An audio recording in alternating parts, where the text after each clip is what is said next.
Yeah. not the operating. All right. Welcome to the Port Vancouver District Trustees meeting. This is November meeting, and I'm calling this meeting to order. The chair is out sick, Christy. The vice chair is attending remotely. So as secretary, I am chairing tonight's meeting. Congratulations. The first order of business is approving the agenda. The executive session is not needed at this time, so we will strike the executive session from the agenda. Is there a motion? Is there a motion? So moved. Second? A second? We're going to be busy. I move this to a vote. Unless there's further discussion.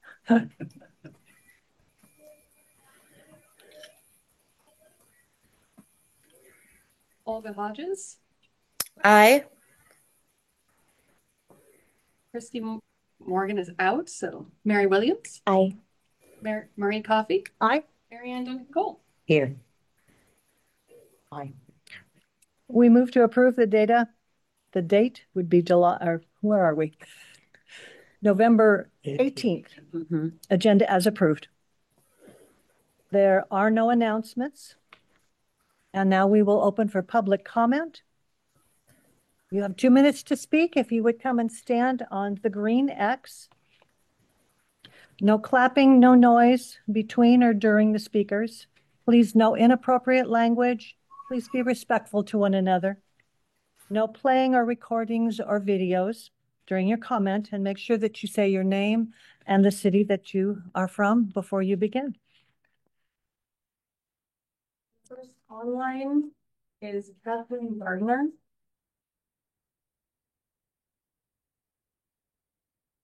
Good evening. My name is Catherine Gardner, pronoun she, her, and I'm a resident of Vancouver.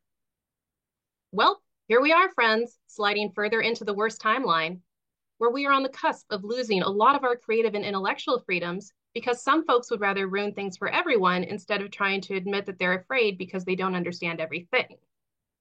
If this library system's mission is truly to strengthen our communities, if its vision is really that everyone is valued and empowered, if FVRL honestly values inclusion and access, then I plead with this board, with every fiber of my being, to put up or shut up and create stronger policy to stand with and protect the truly marginalized members of our community and the media that represents them. I urge the system and this board to stand more firmly with those who have historically and currently dealt with other people's fear and hatred and ignorance to the point of losing their rights, if not their lives. Stand with your queer neighbors. Stand with your trans neighbors. Stand with queer and trans youth, with your BIPOC, your Native, your Muslim and Jewish and atheist, your disabled and veteran and unhoused neighbors. Stand with the people who help make our communities what they are, instead of treating them like things to be feared and erased. As Terry Pratchett wrote, there are people who will follow any dragon, worship any god, ignore any inequity, all out of a kind of humdrum everyday badness. Not the really high creative loathsomeness of the great sinners, but a sort of mass-produced darkness of the soul. Sin, you might say, without any trace of originality. They accept evil not because they say yes, but because they don't say no.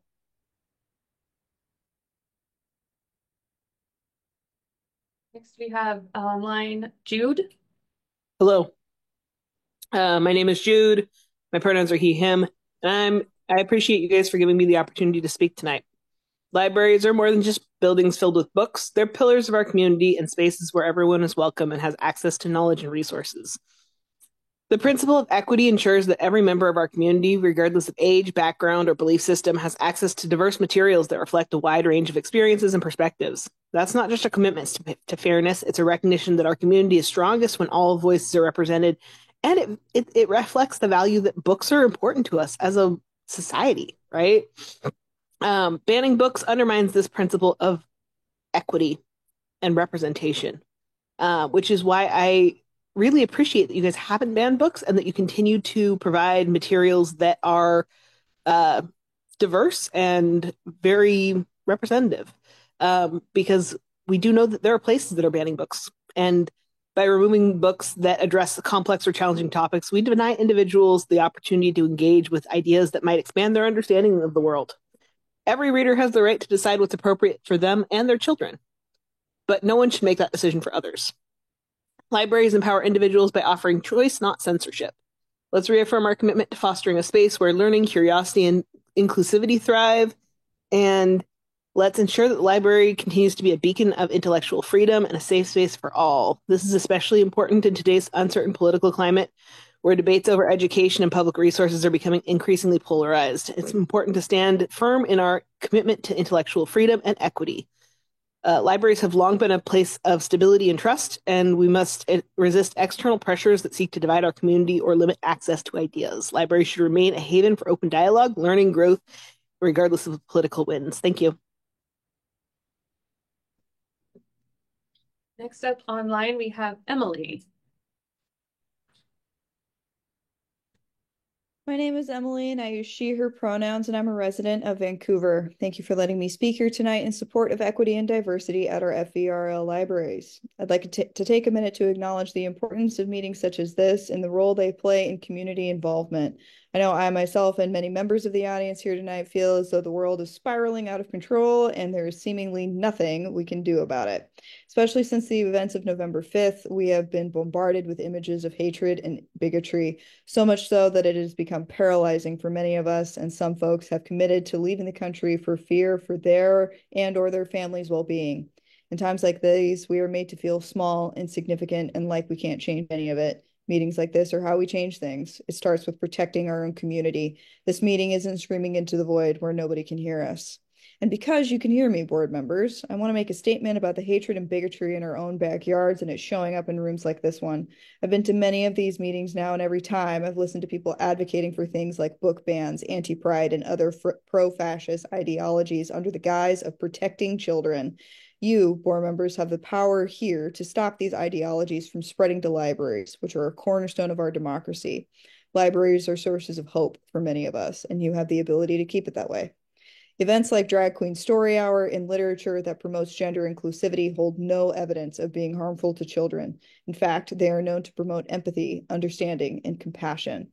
We know that compassionate communities keep children safe, unlike unaffirming policies and the rhetoric we're seeing in plans like Project 2025.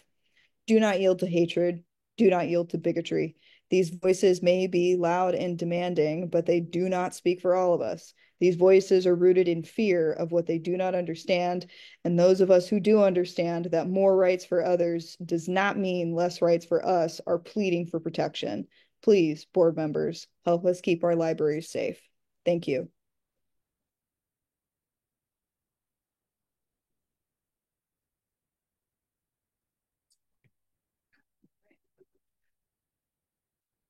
That is all for the online.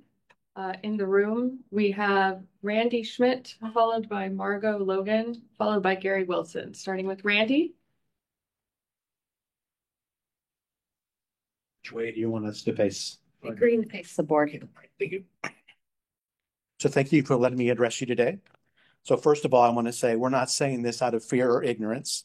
We're saying this because we do care about the children in our community. So those that would advocate for a trans agenda claim that transgenderism is something they are born with. New studies, scientific studies published by Jean Twenge explain the explosion of the gender confusion phenomena over the last 10 years. And yes, it's been the last 10 years when the graph has gone up, especially in our young women. We see since 2014, transgender identification in the U.S. general population has increased by 70%, but it's a 5x increase in women between 18 and 25 years old. When rates of mental illness, smartphone usage, social media usage, transgender identification are traced and graphed in conjunction with each other, there is an eerie, precise correlation. They are all doing the same thing, going up. 2013 was the first year that smartphones were generally in use by most people in the population in the United States. And it's when social media kicked in hard. And we see it's the first year that adolescent mental health in our nation started going down. And that is the first year that we see this strong increase in transgenderism, especially in our young women. So social contagion is the best theory, not I was born that way, as to why these mental issues are started at the same time and continue to increase. So the question for the library system is, do you want to be part of the problem or part of the solution? You're being asked by part of the community you need to include everybody, no matter what it is, no matter how good it is, no matter if it's beneficial for children, no matter what. Well, it's been shown very clearly that those that are transgender are suffering from other health issues. It's not just that issue by itself. And we've also seen very clearly from the information I brought to you from WAPOC, that in essence, they are advocating for harm to these children in the things they do to them. And so if you want to protect children, am I done? Thank you. Then I ask that you would pass a policy to say it goes away. Thank you. Go Logan.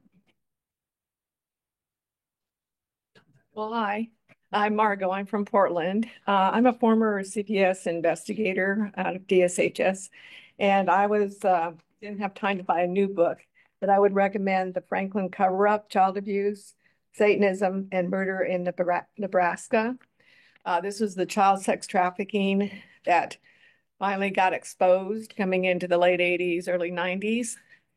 And when that happened, I was in CPS, and we got up from high, a verbal memo came down that said we were to stop investigating ritual abuse. There would be no more training on ritual abuse. There would be no more talking about ritual abuse. And my old CPS unit at the time told me that they heard that the local detectives got the same memo. So out of the Franklin Cover-Up, that sex trafficking, then in about 92 is when we got Jeffrey Epstein. And he simply took over the child sex trafficking blackmail network from a guy named Larry King, not the Larry King that we know about, but the Black Republican Larry King. And I would just offer this book. I'll get one that you can actually put on the shelf. I've been so busy. I think it'd be helpful to everybody to understand the history of this horrible sex trafficking and what it's done to children. And we've had decades and decades of it. Another good book to speak to some of these issues is Hillbilly Elegy, J.D. Vance. And in there, when he was 8 years old, the schools had already started doing the indoctrination of, that you're not the sex that you think you are. And he was told that he was gay. So he had a great grandmother. So he went home and he was upset that he says, I'm gay. And she says, You're out of time. oh no. Okay, get his book, because that will tell you how children got so easily confused back then. We have Gary Wilson, followed by Quill Onstead, followed by Sharon Watt. Gary Wilson, Vancouver. Thank you, library board members, for your service, and please continue to err on the side of caution when it comes to protecting the most vulnerable in our libraries. That would be the children, as far as programming. And far from banning a book, I'm here to give the library a book. My wife and I have contributed to Compassion International for 20 plus years, and supporting children overseas that are marginalized and just a lot of times don't have parents or don't have a home. And they had sent a book a number of years ago, and it's called Precious in His Sight, and it's prayers for the children of the world. And it's really a beautiful book. It's got pictures of children all over the world. And I was just going to read a couple of them since I have a minute left. This one here: sometimes children are lost and afraid. They cannot find their way alone. Guide them, Father. Lead them with your strong hand. This other one: Father, when I look into her shining eyes, I wonder what the future will bring. Will her designs be worn by all? Her music thrill millions? Will her hands create exquisite art? What fun to dream of tomorrow's possibilities, especially when they're divinely blessed. And Another one randomly. God bless smudged faces, scabby elbows, and muddy feet. Bless dirty boys, Lord, especially those who have no mother to wash their hands or clean their clothes. Give it to Jennifer. Thank you. Thank you. I'm Thank you. excited about dirt. Will Olmsted.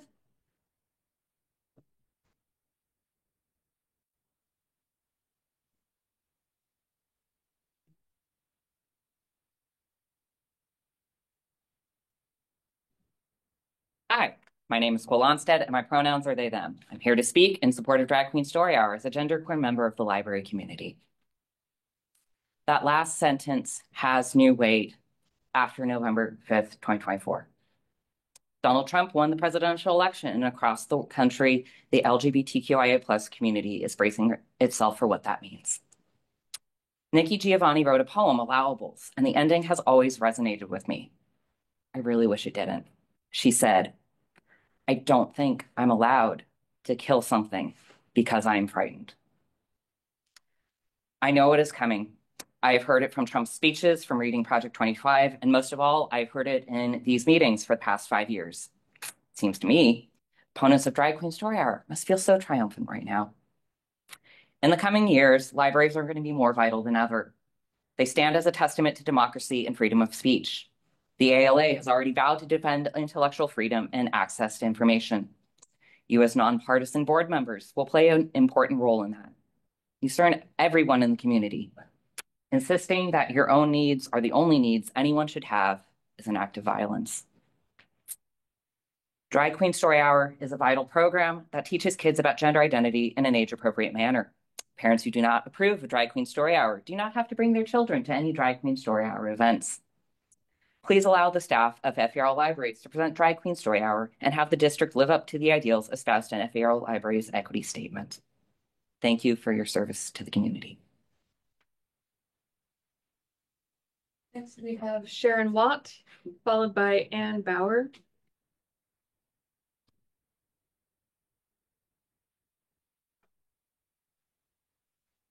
Hi. Sharon Watt, live in Woodland. I'm the secretary of the library, the Friends of the Library.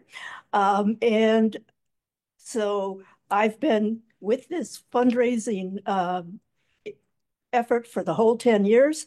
And I want to talk about how nice the library is, not about social issues. And, you know, the Friends have done a whole lot of work to raise money. We've raised a lot of money, and we are so appreciative of the beautiful library that we have now and that it's actually being used by the community. And it's great. Congratulations. Ann Bauer.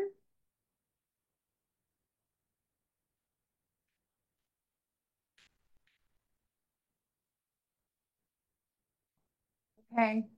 Hi, I'm Ann Bauer. I live in Vancouver. I am the vice president of the Friends of the Woodland Library. I love the library. I've loved the library since I was a baby child. My dad used to take us every day on the bikes. Not every day, every week. My mom got Saturdays to herself, so he'd take us around town on our bikes. It was great. I met my husband in a library. That's true. He's over there. And I love this library, and I worked not as hard as Sharon, but did work to help raise funds for it. And it's great. And I think the library is a place for everybody. And that is very exemplified by the fact that for some reason, the culture wars are the library board's problem for the rest of the time. Doing good work. And I just think, you know, you're doing a good job. I think I would like for everybody who is making comments about the library should do this, the library should do that, whether I agree with you or not, suggest that. Go onto our website. Send a request for a program, send a request for books. If you want certain books to be in the library that you don't see there, ask them to buy the books, they'll do it. Ask them to have programs that you're interested in, they'll do it. They're very responsive about that. If you have ideas, give us your ideas. We want them. It is, you know, it is a thing. So that's what I would love to see. Beyond that, I do think the libraries are great. I love them. Thank you. We have one person request in the chat that they'd like to speak. Evan A., can you unmute yourself? Yeah, hi. My name's Evan Axon. I live in Vancouver. I have two young children who are 9 months old and 3.5, and we go to the library all the time. It is one of their favorite places to go. And I just want to say, again, kind of backing up recent things that, the library is for everyone. And I think that as we need to lean more on our community members, having our libraries open and having them be beacons of free speech and knowledge and community is extremely important. And I support all the efforts to strengthen that. I said this, I think I joined my first library meeting a year ago, but if there are books in the library that my child is curious about, that I am uncomfortable with, that is my job as a parent to learn about that and teach them what it means. And that is like something that I need the library to be able to do. I need the library to learn about things and to learn about other people so that I can be a better parent. I think that all this talk about like protecting children, it's like, this is my job, right? This is my job is to go to the library and learn more. And if we close the libraries or cut their funding or cut out events, I can't do that. I can't do that anymore. I can't go learn. It is somewhere for everyone to learn. It's somewhere for my kids to learn. It's for me to learn, my family to learn. And I really hope that the library board knows that there are people out there like me who support everything they're doing right now and will continue to support them moving forward. Thank you.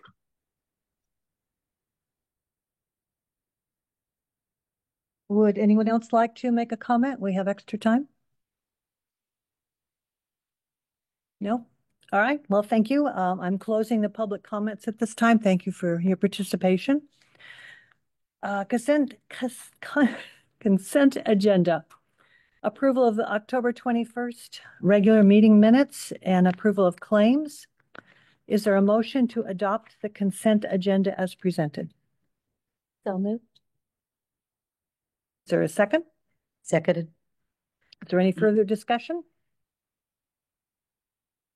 I move this to a vote. Would you please do a roll call vote, Miranda? Ray Coffey. Aye.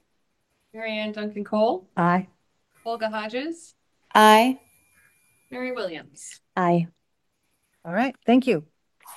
Time for reports.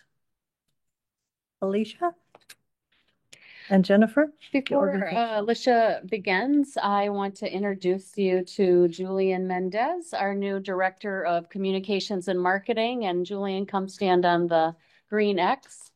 Be careful. And introduce yourself to the board. Good evening. I've been watching the video, so I feel honored to stand on this green X. So I've been privy to it. As Jennifer said, my name is Julian Mendez, and I'm honored to be in the role of Communications and Marketing Director. I'm originally from the Pacific Northwest, and libraries for me have been a huge refuge, whether that's in my neighborhood and in the states I've traveled to and even abroad. In the last years of my career, I've spent it in public service and with nonprofits.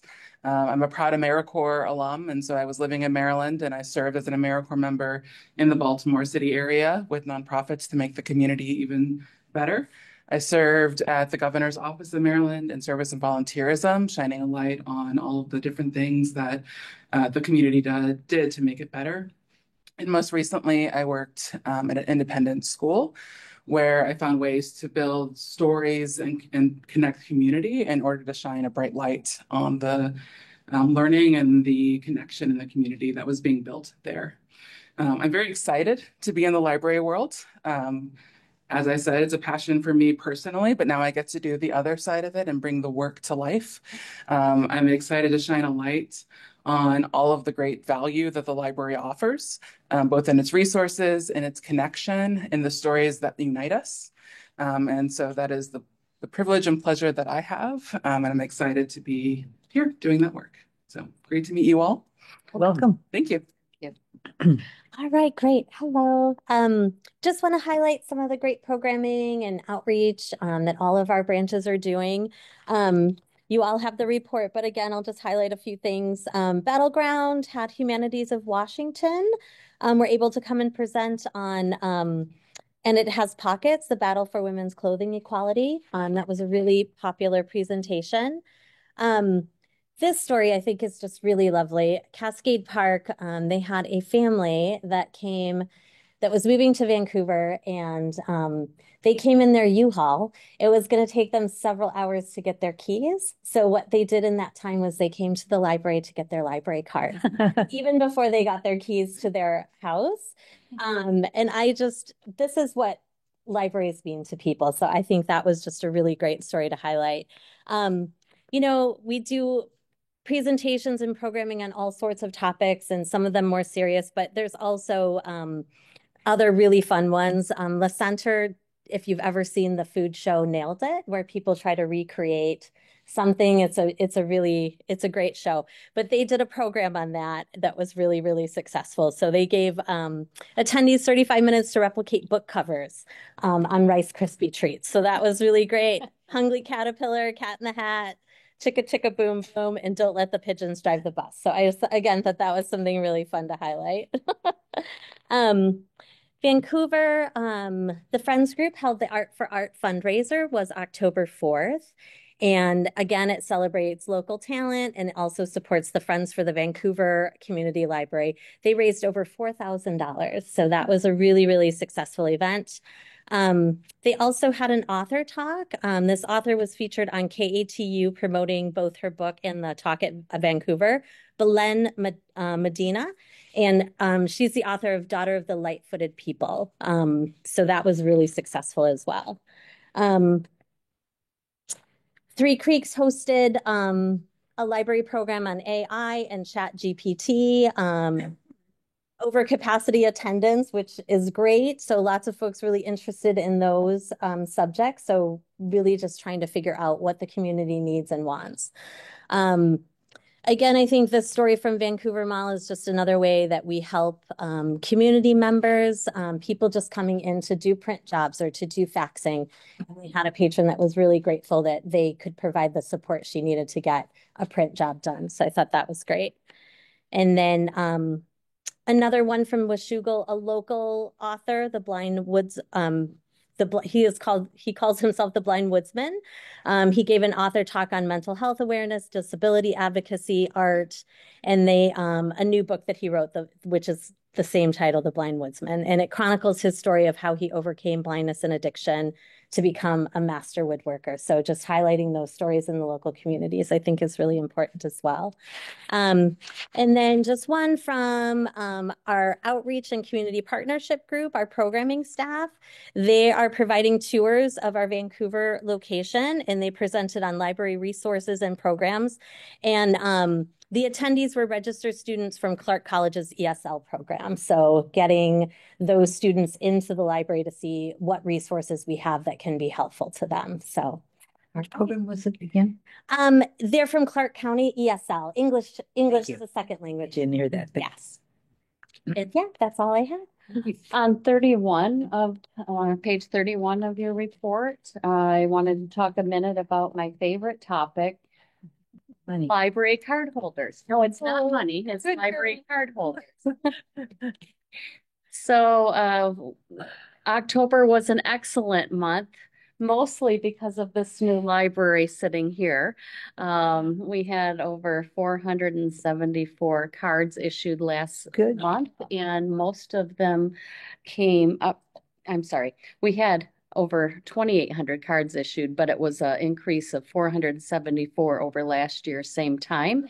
And mostly that's due to the Woodland Community Library opening up a half a month. So they're doing very well here. New people coming in to get cards that live in the city that hadn't had library cards. And Jennifer said to me one day, "Where have they been?" I said, "Well, waiting for this library is where they've been." So they're happy to be here now. We are at 30% now. So if we look back to January 2024. What do you mean 30%? 30% of the population served has a card. And in January of 2024, it was 26%. So this has been a good year so far. But to remind you, we have a goal to be at 32% by December 31st. So Jennifer and staff, more cards to give. But the staff at large are really backing this initiative, the outreach staff as well, trying to make sure that we're connecting with people who may not have been in the library in a while, or their card might have, they haven't used it in a while. So making sure they have an active card. Do all of you have a card today? Oh, I thought so. I'm preaching to the choir here, but could you go out and find us 10 people each that need a library card? That's your mission between now and the next meeting. Thank you for doing that. We appreciate all the help we can get. On page 33 of the report, just want to highlight our digital circulation continues to trend and do very well.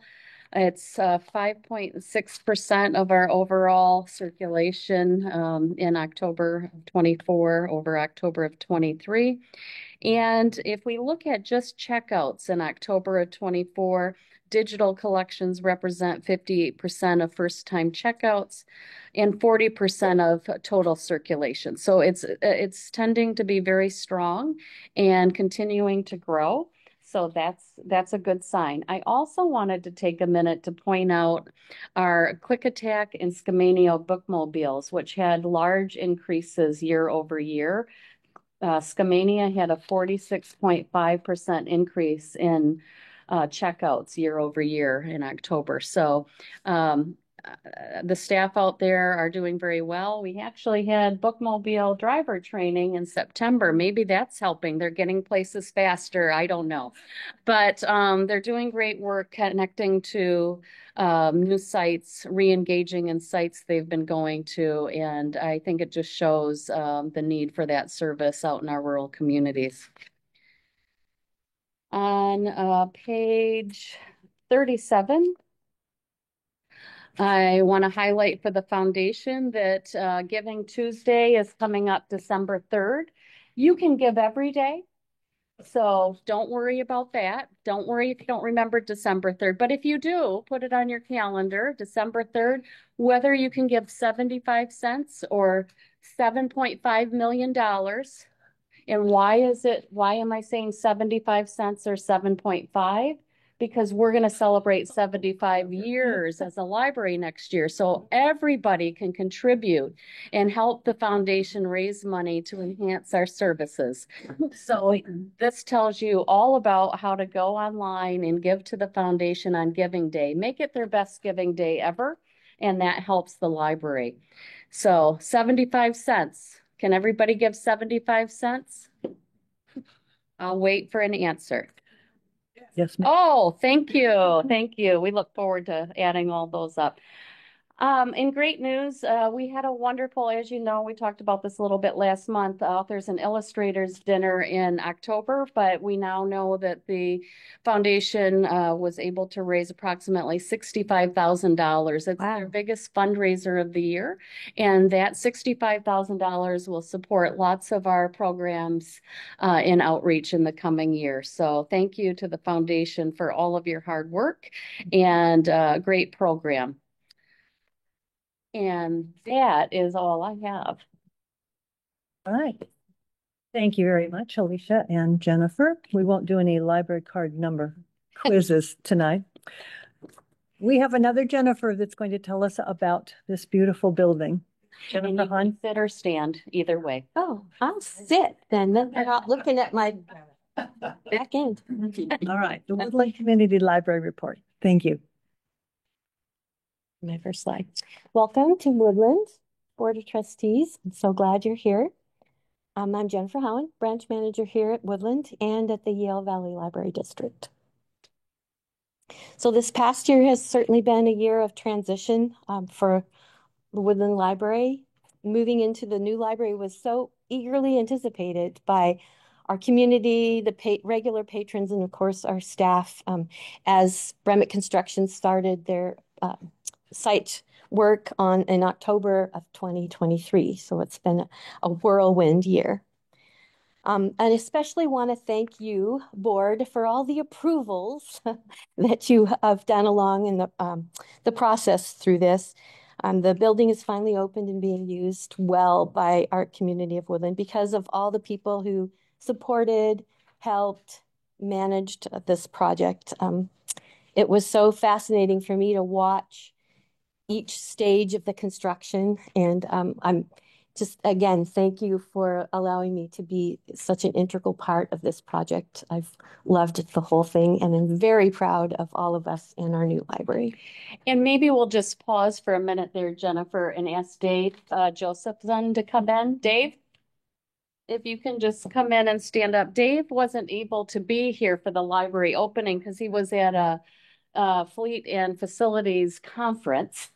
But Dave and Jennifer really are the two people that manage the project. High five, Dave. And I want to again thank them for their extraordinary effort in managing the project and working through all of the many details, from what day was the right day to pour concrete so that it looked good to, everything, that you could imagine, and just staying on top of it. So I think you can see we have a wonderful new library and we appreciate their efforts. Thank you. Yeah, thank you.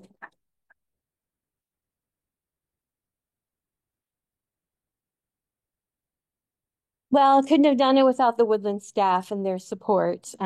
We now have 6 staff members. We added a part-time position this past September, and I really can't thank Chris, Connie, Christy, and Jeff enough for putting up with me being gone and my focus on the building. They held down the fort and just filled in a lot of gaps at the Woodland Library. They were incredibly supportive and helpful. And our board representative, Marie, was always there cheering us on, coming regularly to events. So thank you, Marie, for doing that. Community connections, highly important to us, particularly, well, always, but particularly in our old building. We, had an average door count of 75 to 80 people a day. So being out in the community to connect with the people and our patrons was important. And we did a lot of different outreach and tabling, often at the school, Planters Days, the annual Woodland Festival, Hot Summer Nights in the Park through July and August, tabling and giving away free books or bookmarks, and of course talking up resources and library services and answering a lot of questions about the new library being constructed just behind the park. I even got in on a little fishing derby with Kelsey from Program Services at Woodland Park. So it's important to obviously connect with the people outside the library, and we will continue to do that. And with the staff that's innovative and creative, we have a lot of ideas on how to continue to do that.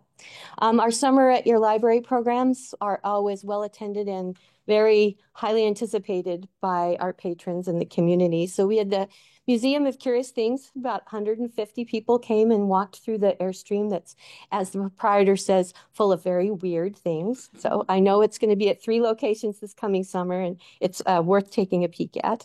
That was topped only by the Reptile Man. We had over 175 people. More weird things right now. So how many of those were mothers? A lot of them, but and then we also had really good attendance in our other programming, our Master Gardener series, and the Hammer Dulcimer presentation was a delightful surprise. We kind of intended it to be for adults and teens for Summer at Your Library, but we had families show up, and he just shifted his focus. He did more jigs, and he had a couple children's songs that he did, and he let them come up and play the instrument, and it was an excellent, we anticipated it to be good, but it was excellent. It was really good. So, and all of this was not possible without the Friends of the Library. I just have to say a shout out. Yes.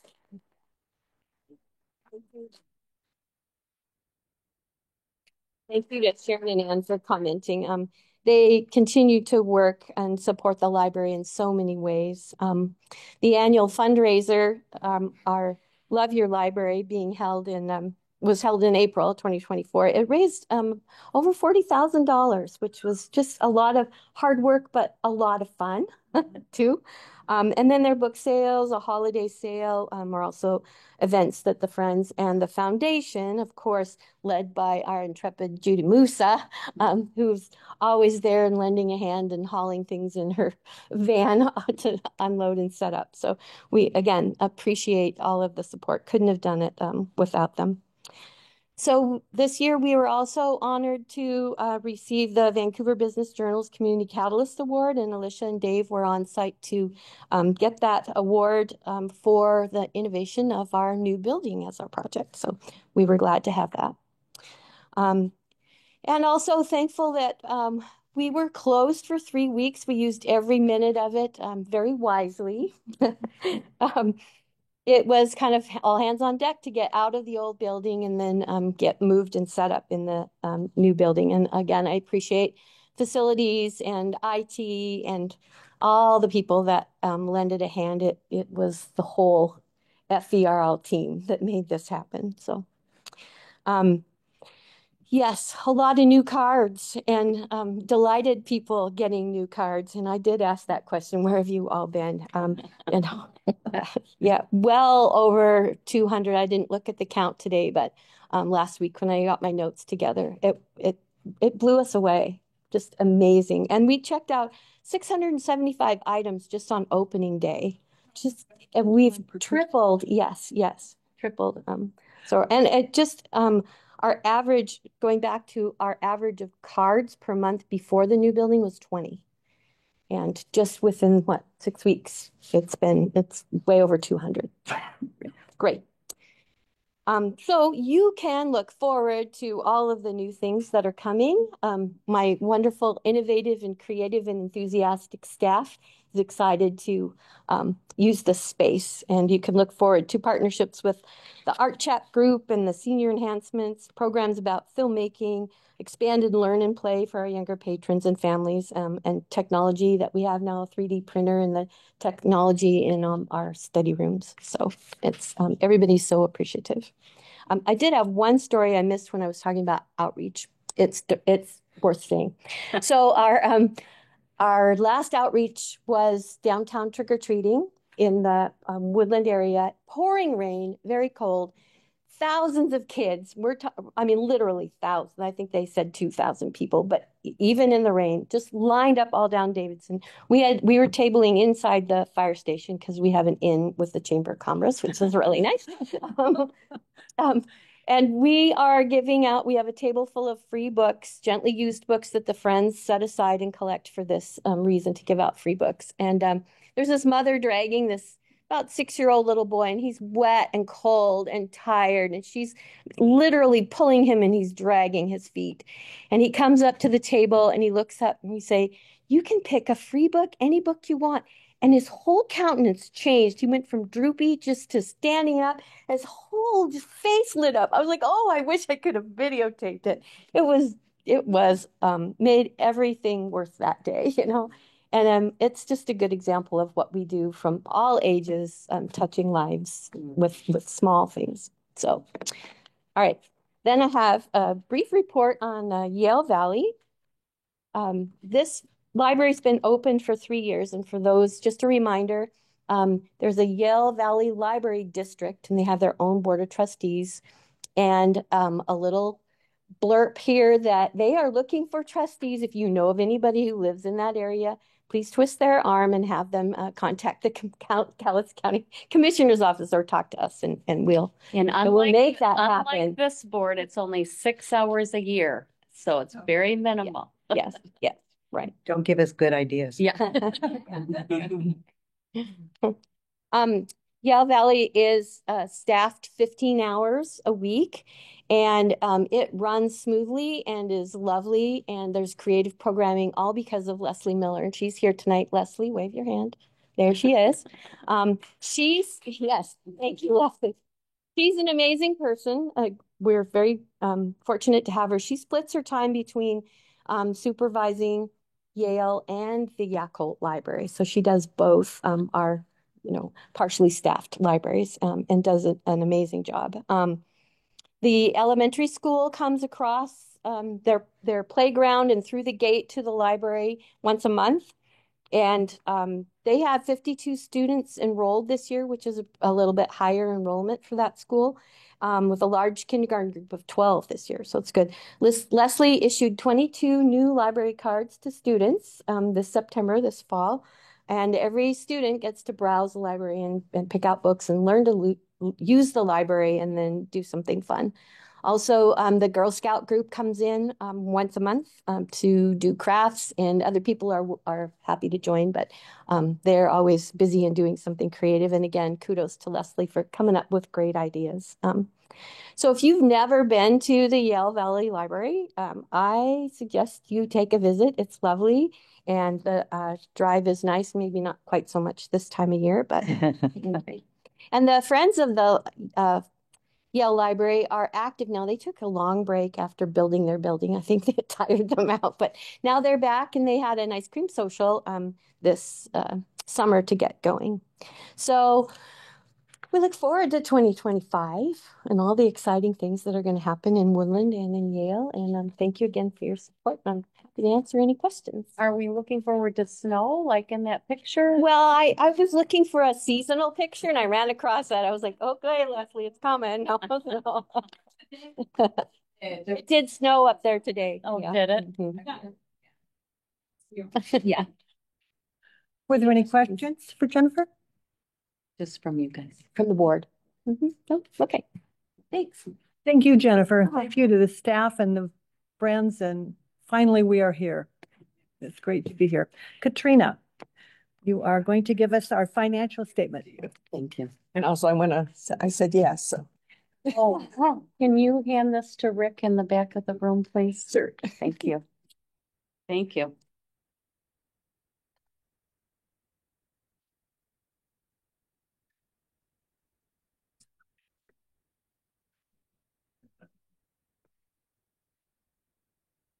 Good evening. After all that fun stuff and this beautiful building, I'm going to talk about the money associated with this beautiful building at some point in this report. So we are starting out looking at the September financials.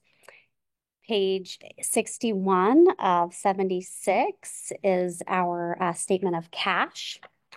Few things I will point out on this statement is that our beginning cash balance was just over 19 million, and we're currently sitting at just under 14 million. This is a decrease of 5.3 million in cash. All expected, of course.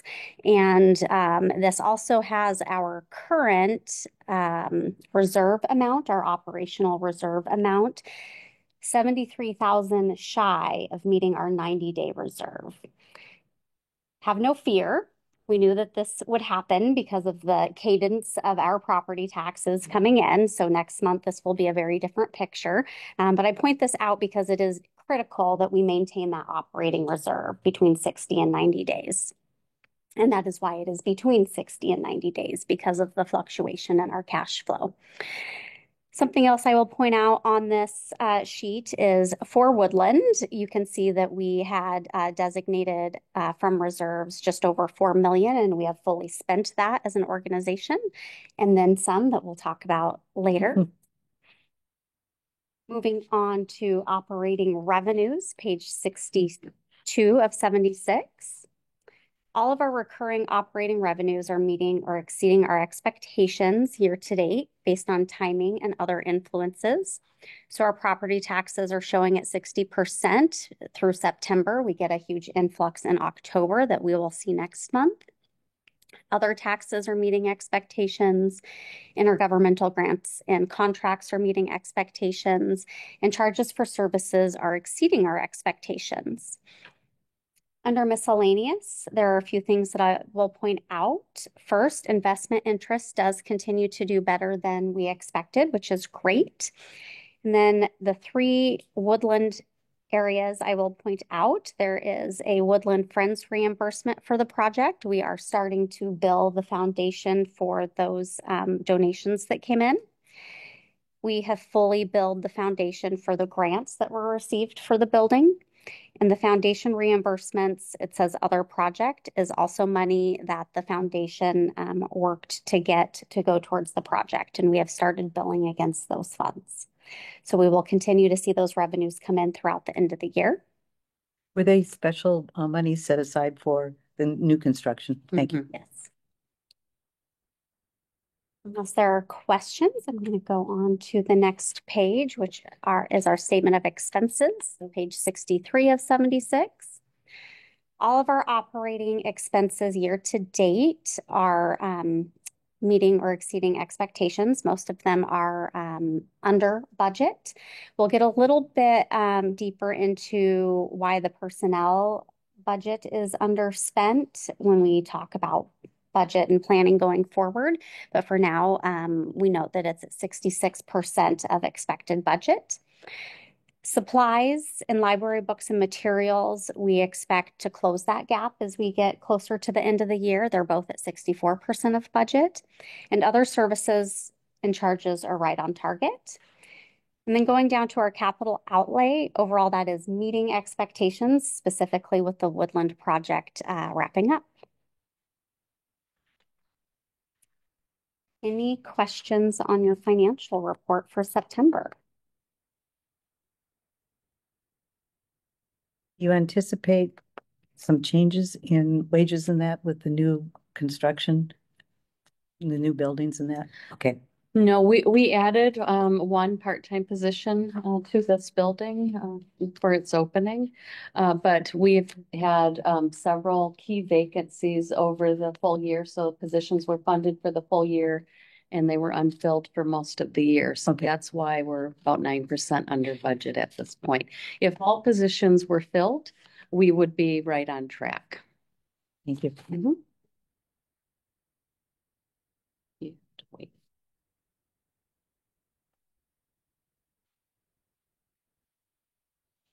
So to receive and file. Is there a motion to receive and file the September financial statement as presented? So moved. Second. That's where we're sitting. Is there a second? Second. Is there any further discussion? Thank you for the detail. If that's it, I move that we move this to a vote. Ray Coffey, Aye. Mary Ann Duncan Cole, Aye. Olga Hodges, Aye. Mary Williams. Aye. Next is the Facilities and Financial Committee budget for the second reading. Katrina and Jennifer. Thank you. On page 64 of 76 is our draft 2025 revenue budget. This document remains largely unchanged from what you saw last month, other than we did update the year-to-date to be September actuals. The revenues have remained stable. We've continued to communicate with the different counties and receive updates. And at this point, all of the draft numbers have our property taxes coming in at a reasonable amount for the budget. The only thing on this document as far as 2025 budget that changed is our use of reserves. We have increased the use of reserves by just under 1.9 million. And that is to cover expenses that were added to the expenditure budget that I'll cover here in a moment. So the reserves, both the operating and capital, have increased on this page.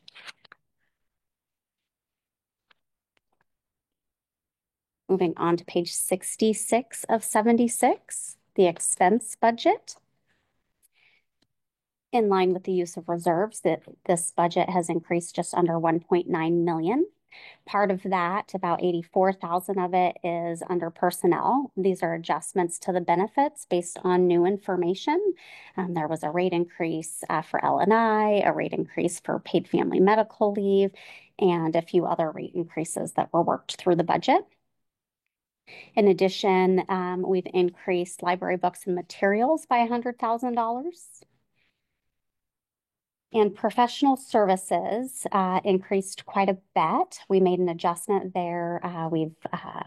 looked deeper at the amount we had estimated for the state auditor's office audit, and the estimate was too low based on what we're expecting this year's audit costs to be.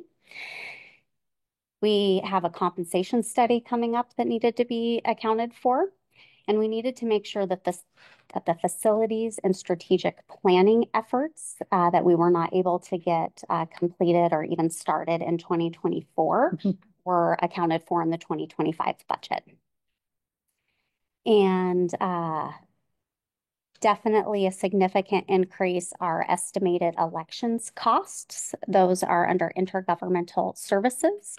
You can see that there was an increase of $500,000, and this is based on research and discussions with the different counties to estimate what costs would be for putting a levy lid lift on the ballot.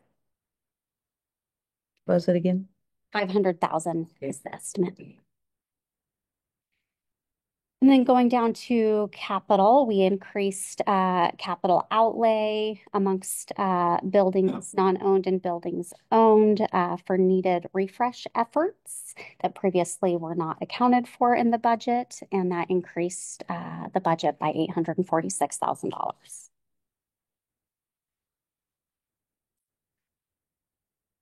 So an increase to the need for use of operating reserves in 2025, offset by the expenses here. No other questions. I'm going to go to page 68, which is the reserve plan.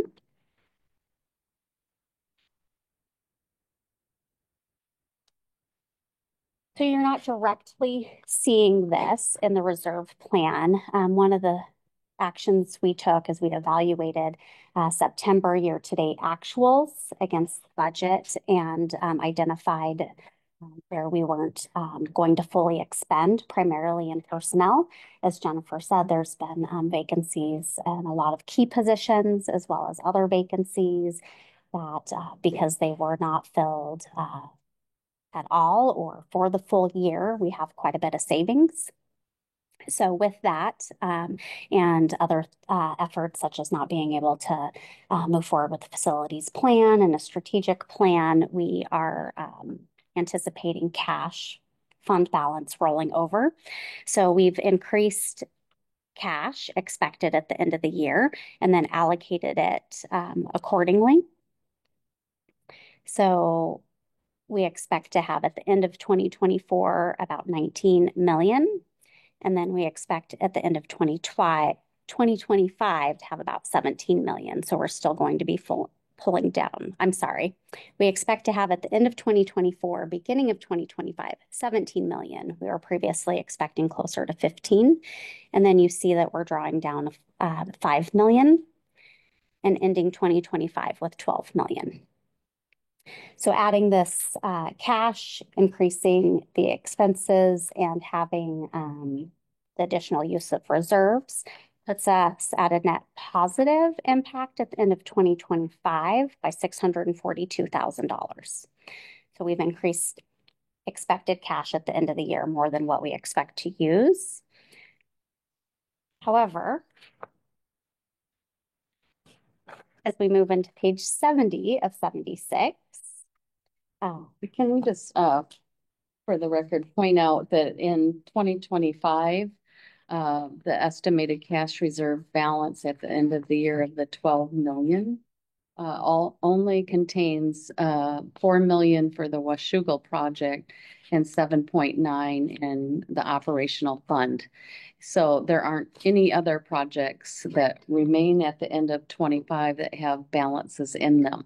So for example, if we needed capital repairs and maintenance, there's no dollars left there. So that will prime you to move into the next topic.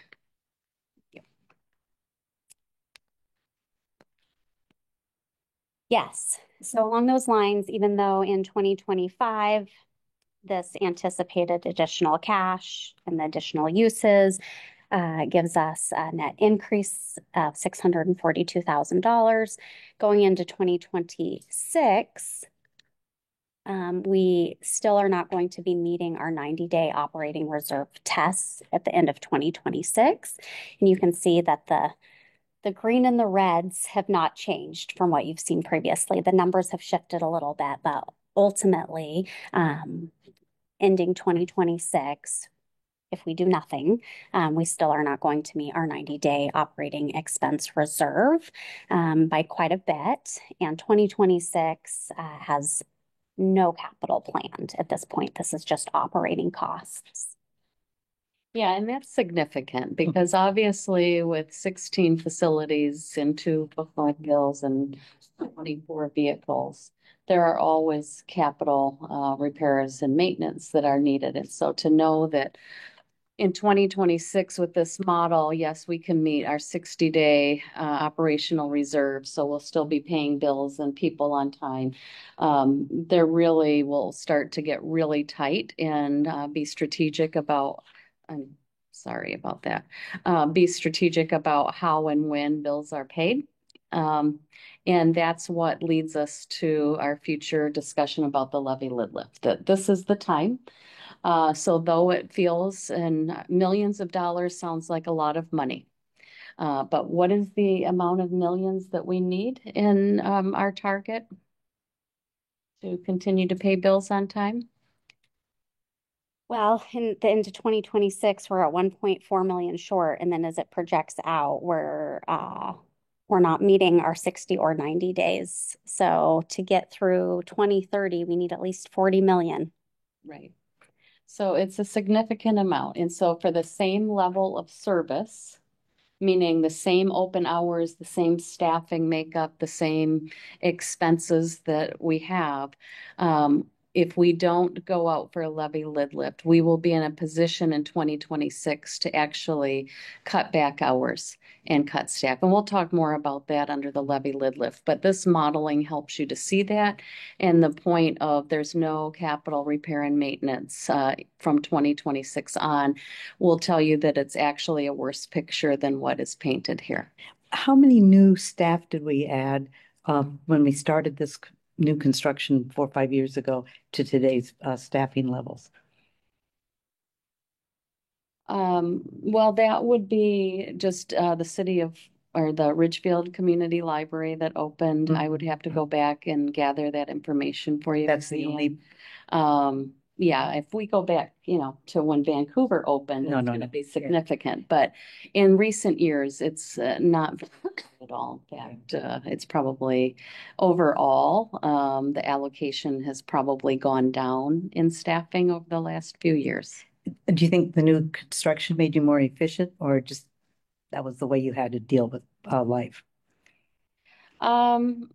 I think that, as the library has shifted after the pandemic and how usage patterns have shifted, we continue to look at what staffing needs there are.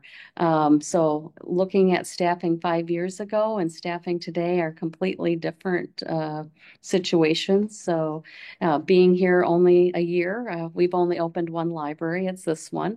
So I can only speak to this one off the top of my head, but certainly willing to take a deeper dive and look at some of that for you.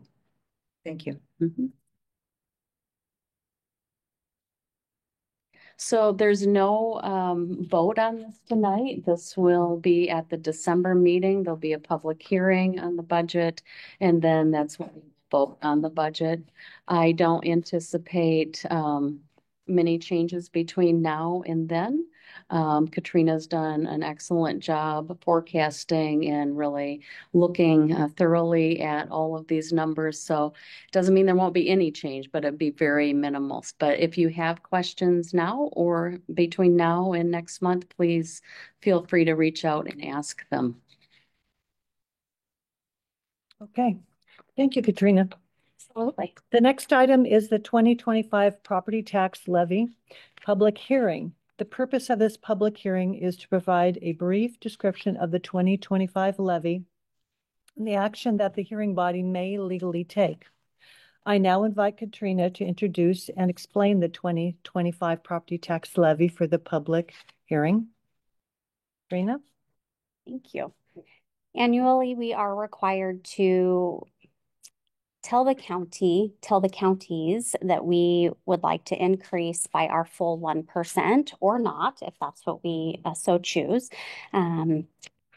All things considering the budget that we just went over, we are proposing in this resolution to increase by the full 1%. The way that our property tax levy works is Clark County is our parent county, they call it. They work with all of the other counties. The board signs saying, yes, we are certifying we want our full 1%. This goes back to Clark County, who then comes up with a millage rate, and that gets signed, and then we send that to all of the counties. So we have the same millage rate through all of the counties. It's a unique process because we are serving several different counties. So these numbers are estimated numbers based on last year's activity.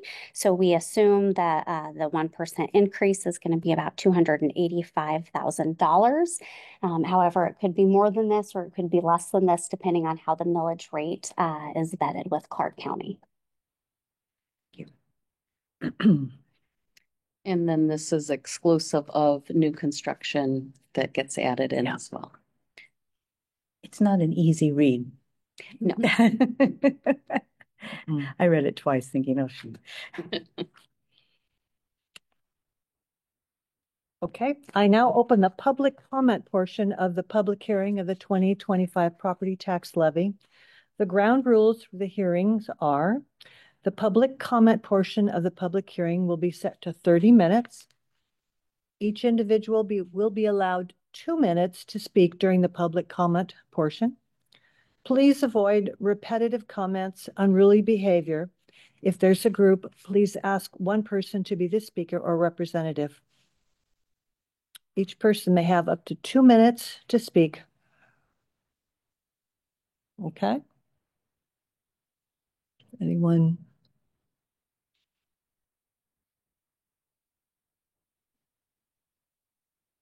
No one has a public comment about the finances and a levy?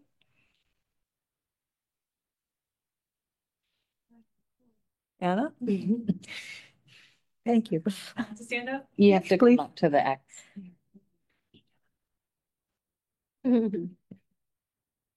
X marks the spot. I support the new levy. I think it's fun to get to vote on where our taxes go, and I'd like them to go to the library. I'm done now. Thank you. Anyone else? Board of Trustees, do you have any comments to add? No, just thank you for all the work. We've been talking about this since the September retreat, and it's not small. And I personally love the numbers, as you know. But it's really important, and I don't know that everyone always fully understands what goes into an operating budget, and that you need reserves, and otherwise you can't pay your staff, and it adds to quality of life where we live. So I appreciate all the work that you did in this packet. Yes. I wish it was golden good news, but. Any other comments from the board or the public? No? All right. I formally close the public comment section. The next steps are to adopt the resolution 2024-10. I ask for a motion to adopt resolution 2024-10 as presented. So moved. Is there a second? Seconded. Is there any further discussion? I move this to a vote call. Marie Coffey. Aye. Marianne Duncan Cole. Aye. Olga Hodges. Aye. Mary Williams. Aye. Motion to approve the 2025 levy is adopted. We will move to the approval of the 2025 levy. Are there any more public comments before we close? Nope, there are none. The public hearing for the 2025 levy is now closed. Levy lid lift information, Jennifer? All right. So in your packet is a document that tries to condense the work we did at the September retreat over several hours into, I think, 3 pages. And it's really trying to just prime the pump for our discussion that we'll have more fully in December. But essentially, our property tax, as you know, we haven't gone after a levy lid lift since 2011. So 14 years ago. And I said this to an elected official last week who said to me, far too long. So I thought, well, that's positive. I'm glad somebody agrees.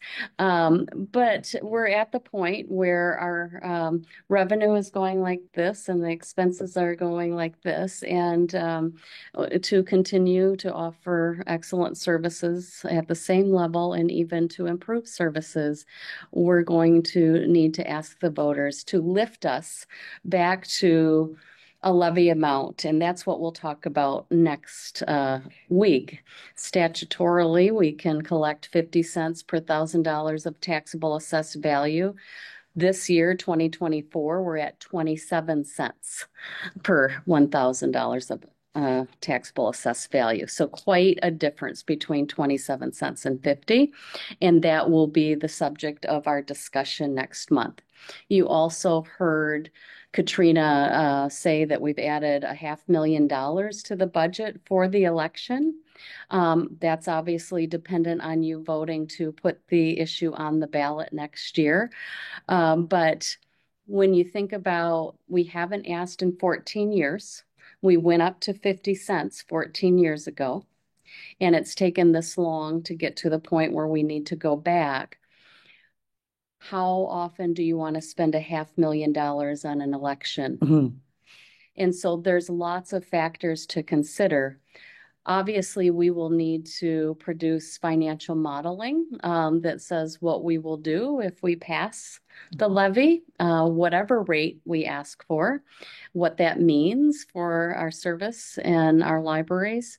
And then if it doesn't pass, what's going to happen, which I kind of mentioned earlier. So we know that in order to keep at our fund balance of 60 to 90 days in our operational fund balance, that we're going to have to cut our current service level in order to stay within that target.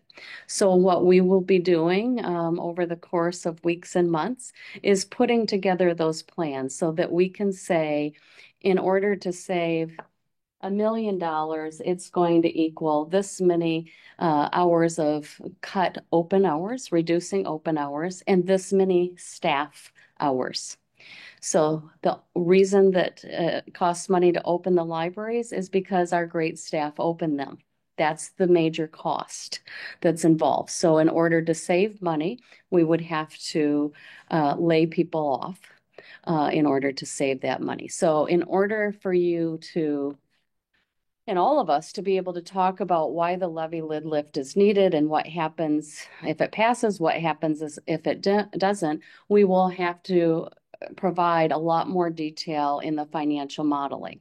But at a minimum, what we do know today is what you've seen. We do know that by 2026, we need to increase our levy that we're collecting, or we will have to reduce services. And so this just outlines for you a reminder about how property taxes in the state of Washington work and how, we come up with different parts of those levies and what the limits are. And I'm not going to read it all to you because you've spent a lot of hours on this topic, but I think for the public as well, it is important to understand these issues, to understand how levy lid lifts work, and the fact that we responsibly want to ensure that while we've been successful for 75 years as a library district, we need to make sure the next chapter and 75 years out are more successful. And we need to do that by ensuring we have financial stability to offer the services. We're also in communities that are growing.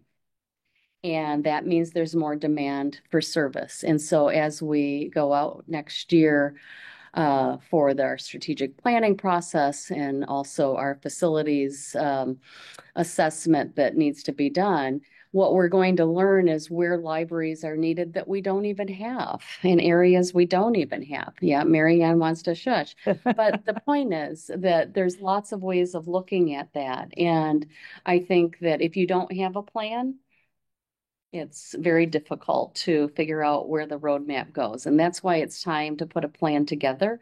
And then we know where there are needs, and the community gets to engage in that process so that they're very involved and understand what they would like to see from the library, where they wished there were a library that maybe wasn't.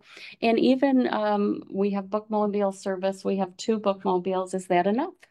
Maybe there needs to be more. Maybe there's other innovative ways of having pop-up libraries that we haven't yet tried or imagined. So I think that this next year gives us a great opportunity to engage with the community on these projects of strategic planning and facilities assessment, while at the same time helping to educate everyone on where the library is financially and the need for a levy lid lift. Question? Yes. I'm really familiar with where Skamania County is and where our growth is. I'm a little clueless on Clark County, so I really will appreciate a little bit of help there where the population sectors have grown. Yeah, and I don't have that all in front of me tonight, Mary Ann, but I will tell you that today we serve 550,000 people, and it's about 100,000 more than we did 14 years ago when we asked the last time. Primarily, that growth is in Clark County, but certainly I can put that together for you. Thank you. So when we look at the election information, just to recap, I did not list any of the special elections like February or special elections in the spring, because those cost even more. And there's no time to put anything together. So what we'll be bringing next month to you is a recommendation regarding both the date we think we should be on the ballot, as well as the rate. And then it'll be subject to discussion with all of you and what your thoughts are in moving forward. Once you have decided, we'll have to have a signed resolution that goes to each of the county auditors to place the issue on the ballot, as well as finding individuals who will serve as pro and con committees to prepare statements for the voters pamphlet.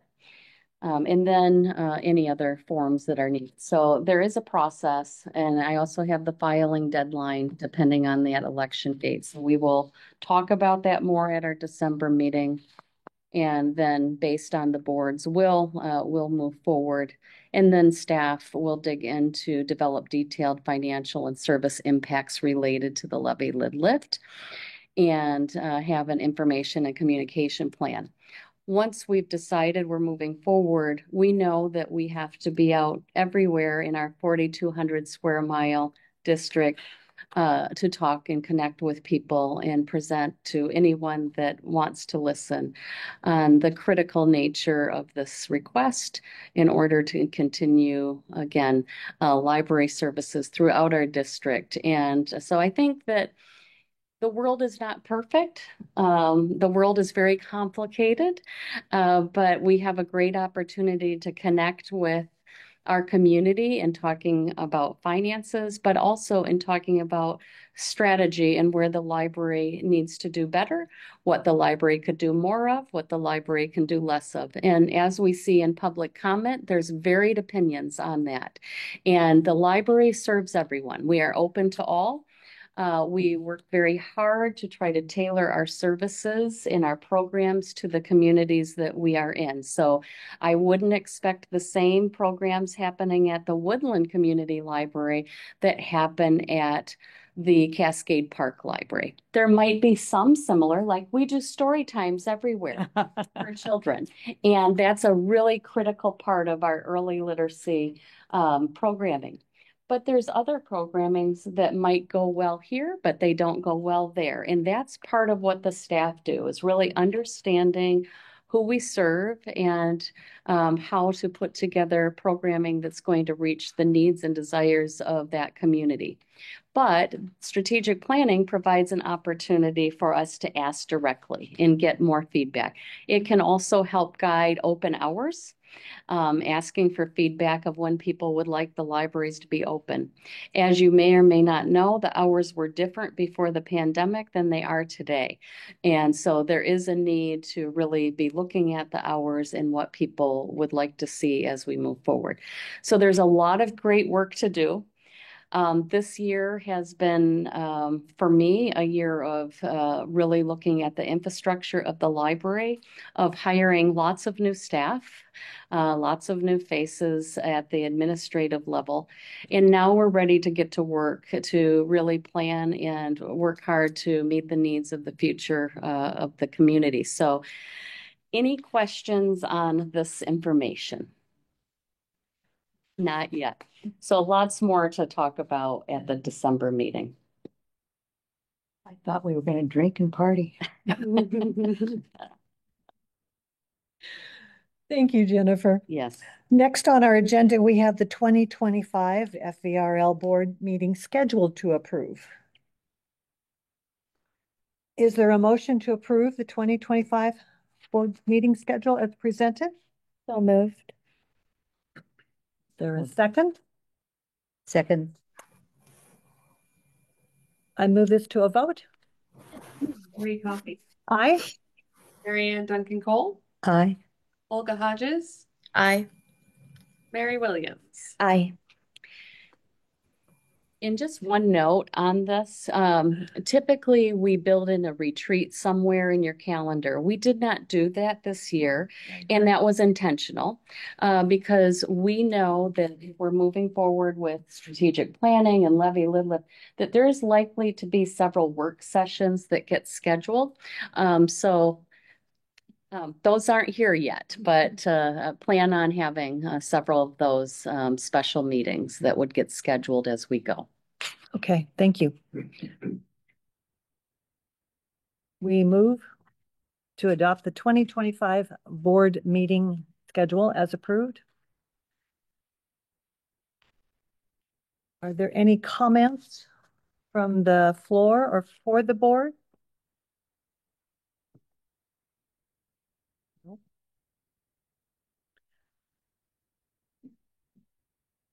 I would like to make a comment. I would like to say thank you to the FVRL staff, to specifically Sherry Braga, but there were many staff, Jennifer, Justin, I see faces in our little audience here that were helping to serve the volunteers last Saturday. And I just want to say how much that was appreciated.